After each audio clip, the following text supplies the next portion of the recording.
শিক্ষা দুর্নীতির গেরো খুলতে গিয়ে কি ফেঁসে গেলেন অভিষেক বন্দ্যোপাধ্যায়? 2 বছর আগে 2022 সালের 21শে জুলাইয়ের সভার রাতেই ফাঁস হয়েছিল রাজ্যের সর্ববৃহৎ শিক্ষা কেলেঙ্কারি। পার্থ চট্টোপাধ্যায়ের বান্ধবীর ফ্ল্যাট থেকে মিলেছিল টাকার পাহাড়। 2 দিন পরে গ্রেফতার হয়েছিলেন মন্ত্রী। দুর্নীতি মামলায় গত 2 বছরে 365 কোটি টাকার সম্পত্তি বাজেয়াপ্ত করেছে এটি। বাজেয়াপ্ত হয়েছে পার্থর একাধিক সম্পত্তি, যেগুলি নামে বেনামে রাখা ছিল কলকাতার পাটুলি থেকে বোলপুর হয়ে দক্ষিণ 24 পরগনার বিষ্ণুপুরে। গোয়েন্দা তদন্তে গ্রেফতার হয়েছেন 3 জন বিধায়ক, একাধিক তৃণমূল নেতা। সকলেই এখন জেল খাটছেন। তদন্তের মুখোমুখি হতে হয়েছে অভিষেক বন্দ্যোপাধ্যায়কেও। বিজেপির অভিযোগ, এই কেলেঙ্কারির টাকা পৌঁছেছে তার কাছেও। লোকসভা ভোটের পর 29টি আসন পেয়ে সেই অভিষেক বন্দ্যোপাধ্যায় 2024-এর 21-এর সমাবেশ থেকে আওয়াজ তুললেন কেন্দ্রীয় শিক্ষামন্ত্রীর বিরুদ্ধে।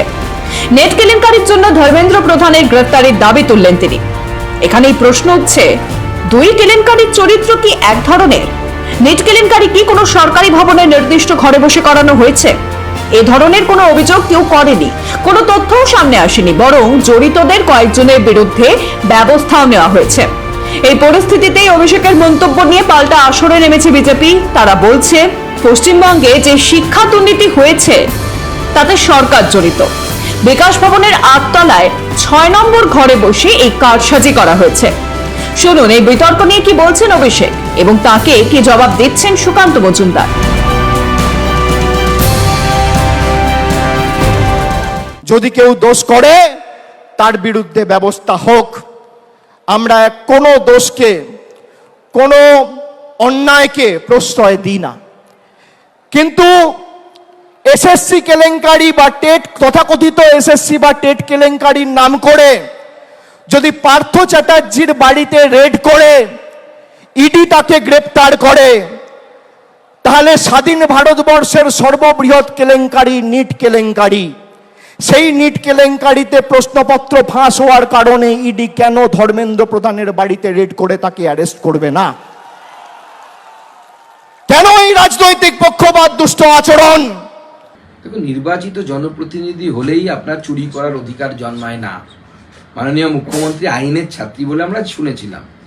আমি জানি না উনি কোথায় এই আইনটা পেয়েছেন যে নির্বাচিত জনপ্রতিনিধি হলেই আপনি চুরি করার আপনার জন্মসূত্র অধিকার পাওয়া যায় বা জন্মসিদ্ধ অধিকার পাওয়া যায়। মমতা বন্দ্যোপাধ্যায় হয়তো আগামী দিন ইতিহাসে তার নাম লেখা থাকবে, যেমন মহামান্য তিলক বলেছিলেন স্বাধীনতা আমার জন্মগত বা জন্মসিদ্ধ অধিকার, সেরকম চুরি করা আমার জন্মসিদ্ধ অধিকার। মুখ্যমন্ত্রী মমতা বন্দ্যোপাধ্যায় সেটা বলার চেষ্টা করছেন। এক্ষেত্রে দুটোর মধ্যে আকাশ পাতাল পার্থক্য আছে। আমরা বারবার বলছি, পশ্চিমবঙ্গে যে চাকরি চুরি হয়েছে তার সাথে পুরো পশ্চিমবঙ্গ সরকার যুক্ত। শিক্ষামন্ত্রীর বাড়িতে টাকা পাওয়া গেছে, শুধু তাই নয়, বিকাশ ভবনে ফেক ইন্টারভিউ করানো হয়েছে। ভাবা যায় কোন? আর এখানে অভিযোগ কি? কোনো একজন কোশ্চেন নাকি লিক করেছে, সেটা সরকারের কেউ না, বাইরে থেকে কেউ একজন লিক করার চেষ্টা করেছে। এবং আদালতের উপর যদি বিশ্বাস না থাকে, সুপ্রিম কোর্টের উপর যদি মহামান্য বিচারপতির উপর যদি বিশ্বাস না থাকে, তাহলে পরে তো আপনার ভারতবর্ষের সংবিধানের উপর বিশ্বাস থাকবে না আপনার।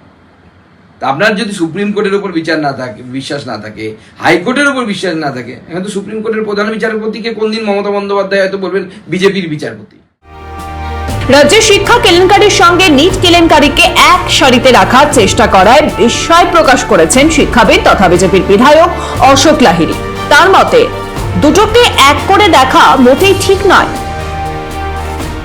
নিটের ব্যাপারে ধর্মেন্দ্র প্রধান আর আমাদের পশ্চিমবঙ্গের মাননীয় প্রাক্তন শিক্ষামন্ত্রী তফাৎ হচ্ছে, ধর্মেন্দ্র প্রধানের আমরা এখনো অব্দি কোন তরুণী বান্ধবীর বাড়িতে কোটি কোটি টাকার সঙ্গে পাওয়া যায় না। ওকে যদি ওটা পাওয়া যেত তাহলে আলাদা কথা ছিল। আর এইটা তো অ্যারেস্টের পর ওটা করতে হয়নি। ধর্মেন্দ্র প্রধান তো নিজেই বলেছে ভুল হয়েছে, আর কি করবেন কি? ধর্মেন্দ্র প্রধান নিজে এতে জড়িত ছিলেন এরকম কোনো প্রমাণ তো আমি দেখিনি এখনো। উনি তো বলেছেন তদন্ত লাগিয়েছেন, তদন্তে যদি ওর নাম বেরোয় নিশ্চয়ই যাবেন। এ তো অত্যন্ত অন্যায়, মানে কার সঙ্গে কার তুলনা। মমতা জামানায় রাজ্যে যতগুলি কেলেঙ্কারি হয়েছে তার মধ্যে গোটা বাংলাকে নাড়িয়ে দিয়েছে শিক্ষা কেলেঙ্কারি। যোগ্য প্রার্থীরা চাকরি পাননি, অযোগ্যদের টাকার বিনিময়ে সুযোগ দেওয়া হয়েছে।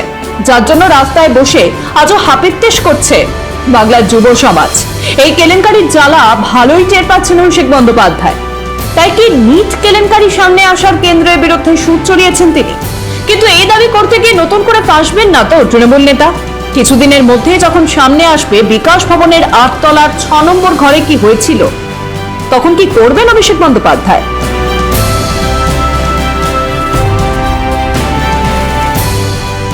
ব্যুরো রিপোর্ট, মাধ্যম।